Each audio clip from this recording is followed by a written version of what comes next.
So the draft was a couple weeks ago at this point, and one of the things that I brought up a couple years ago that I'm hearing more people talk about this year is Brad Holmes and his love for his quote unquote guys, right? The guys that he deems as, hey, these are Lions players. These are guys that we need to have in our building because they fit our culture.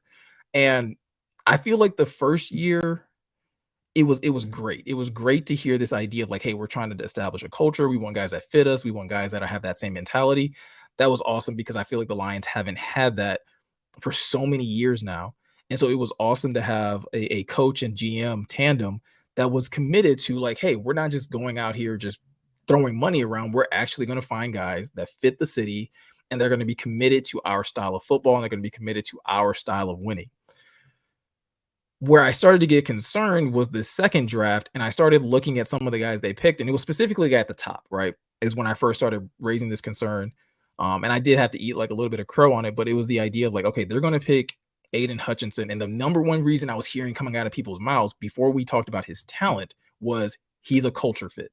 And it's like, that's great, but I would rather him be like a stellar player.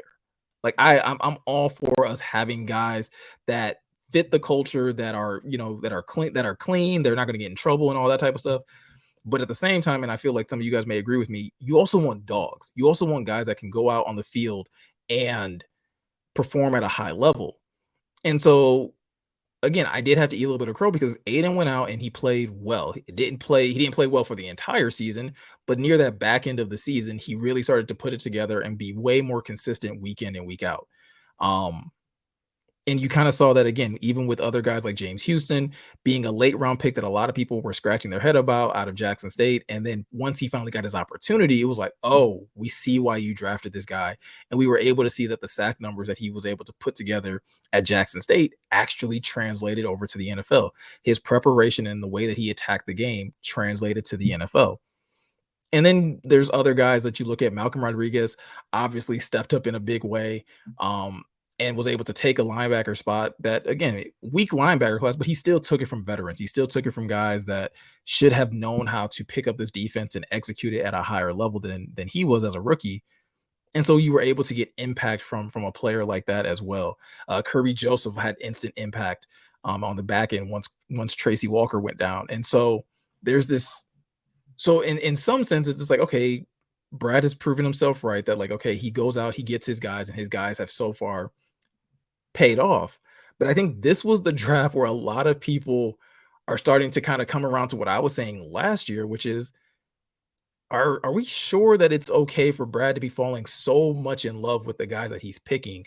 Because we finally saw it happen in a way that I don't think a lot of people loved when it happened. You see him take a Jahmyr Gibbs at 12 after trading down from 6, picking a Jahmyr Gibbs at 12 and bypassing a Bijan Robinson when he could have got Bijan.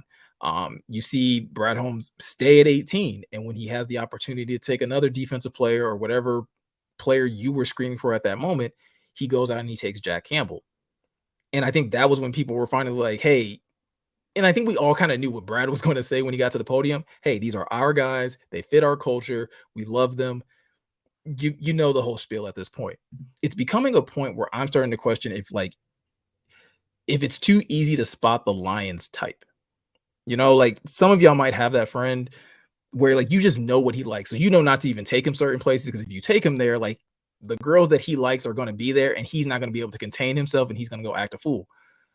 Brad Holmes is starting to feel like that guy where it's like, I can probably go through a draft class and it's like, all right, let me find a guy that has extreme grit and that just seems like he's a madman on the football field and just seems like he loves football. Well, that's probably going to be a Brad Holmes, Dan Campbell type of guy.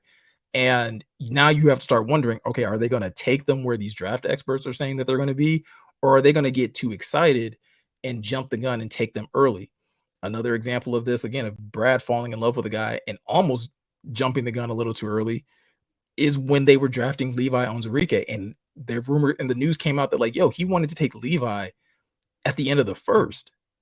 And we all know how that's all played out with Levi so far, and that he's not really been able to get on the field. He hasn't really been able to stay healthy, which is not no fault of his own. Obviously, he's not out here breaking his body on his own, But again, you kind of look back at that and be like, man, he was so in love with this guy that he was open to the idea of trading up for them, was willing to kind of give it all up just to get him. Trust your draft board. I think that it's like the thing that I'm kind of coming back to with Brad Holmes, where it's like I would love for him to trust his draft board more and not go so much off of emotion.